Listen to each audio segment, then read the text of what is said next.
네, 박근혜 전 대통령이 2차 재판을 받기 위해서 조금 전 법원에 도착을 했습니다. 박 전 대통령의 조금 전 모습, 영상으로 직접 확인하시죠.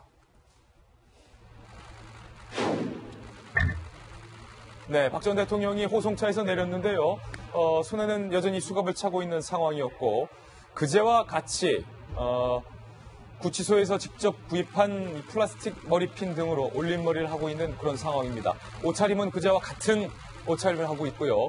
박근혜 전 대통령이 지난 1차 공판 때 제기됐던 모든 혐의에 대해서 부인을 한 가운데 오늘 본격적으로 뇌물죄의 유무죄를 따지는 재판이 시작이 되는데, 뇌물과 관련해서는 특히 박 전 대통령은 강하게 의혹을 거부하고 있는 상황입니다. 오늘 재판에서 검찰 측과 박 전 대통령 측이 얼마만큼 날카로운 공방을 벌일지도 많은 관심이 모아지고 있습니다.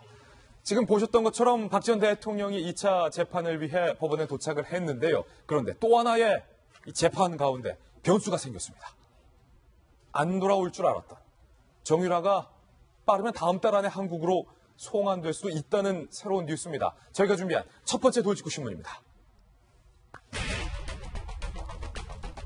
돌연이라는 말이 어울릴 것 같습니다. 돌연, 정유라 한국행 결정. 박 전 대통령 재판에 어떤 영향을 미칠까? 잘 아시듯이 정유라가 썼던 그 돈의 상당수는 바로 삼성으로부터 지원을 받은 돈입니다. 삼성이 제공했던 금품과 돈은 바로 박 전 대통령과 최순실 씨의 뇌물죄, 유무죄를 판단하는 데 있어서 결정적인 증거가 될 수 있기 때문에 정유라의 돌연 한국 송환은 이 재판에 큰 변수가 될 수도 있을 것 같습니다. 덴마크 검찰 관계자를 한번 취재해봤습니다. 아니 갑자기 왜 정유라는 마음을 바꾼 건가요? 정유라의 한국 송환이 최종 결정됐다. 그녀가 고등법원 항소를 취소했다. 그러니까 덴마크가 강제로 보낸 것이 아니라 정유라 씨가 고등법원에 나 억울하다, 한국 안 간다라고 냈던 항소를 취소했다는 거예요. 최순실 씨가 이 정유라와 관련해서 1차 재판과 지금까지 수사에서 이런 얘기를 해왔는데요. 딸은 어린 자식이 잘못될까봐 자기 삶을 지키고 있다. 어린 학생을 자꾸 공범으로 몰지 마라.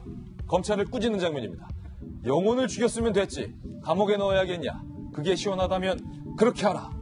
이렇게 검찰에 대해서 아주 비판적인 얘기를 재판 과정에서 최순실 씨가 하기도 했는데요. 학교를 속였다고 몰고 가는데 모든 특기생들이 다 걸릴 사항이다. 전면적으로 다 검사해야 된다. 모든 체육 특기생들 다 전면 수사하라. 검찰이 거의 수사 지시까지 한 상황인데, 아니 일단은요, 정성희 위원님, 이 정유라가 왜 마음을 고쳐먹었나요? 항소를 포기하면서 자진 귀국을 이제 했는데요.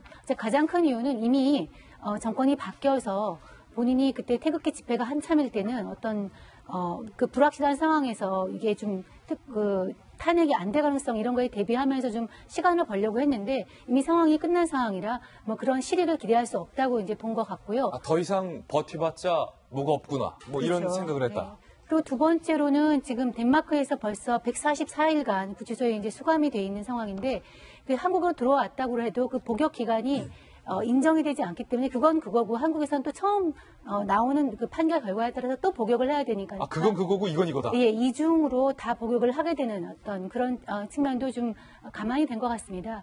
그래서 이제 항소 포기를 했기 때문에 곧 송환이 될 것 같고요. 들어오게 되면 지난번과 마찬가지로 이제 공항에서 바로 체포가 돼서 48시간 동안 이제 구금이 되는데 그 다음에 정말 구속기간을 연장해서 구속영장 신청할지 아니면 지금 아직 어린 아기 엄마임을 고려해서 불구속 상태 수사를 받을지는 아직은 확실하게 정해진 것이 없죠. 자, 김지혜 변호사님, 지금 정유라의 한국 송환이라는 변수가 오늘 딱 터졌는데 최순실 씨가 정유라에 대해서 조금 전 검찰에게 이렇게 말했어요. 우리만 문제 있는 거 아니다. 모든 체육특기생 다 감찰하라. 그리고 검찰이 영혼을 죽이는 게 아니라 구속까지 하려느냐라고 말하고 있는데 어떻게 됩니까? 정유라 씨가 한국에 송환이 되면 뭐 엄마인 최순실 씨와 마찬가지로 구속이 됩니까?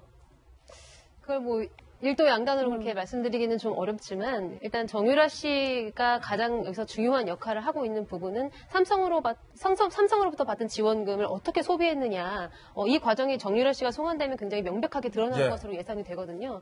정유라 씨가 본인이 이렇게 쓰는 그 돈과 또 지원받은 말, 뭐 이런 것들의 출처를 몰랐을 리는 없을 것 같고요. 몰랐을 리는 없을 것이다. 네, 그렇죠. 그렇기 때문에 이 뇌물죄와 함께 엮이게 되면 뇌물죄는 워낙 또 형량이 높기 때문에 아무래도 구속을 좀 피하기 힘들 것 구속될 않을까. 가능성도 있다. 지금 변호사님 말씀하신 게 삼성이 준 돈으로 해외에서 썼던 것, 그때 리스트도 나왔잖아요. 보면 애완견, 배변, 패드 이런 것까지 샀다고 해서 사실은 삼성 관계자들이 깜짝 놀랄 거예요. 아니, 우리 돈을 저렇게 써? 구속될 수도 있다. 네. 노승일 전 코어 스포츠 부장 같은 경우에는 정유라의 성격을 럭비공에 비유하기도 했습니다. 예. 어디로 튈지 모르는 사람이다. 그런 것과 같이 저런 한국으로 송환되겠다는 결정 자체도 굉장히 갑작스럽고 좀 돌변한 그런 것들로 보이고요.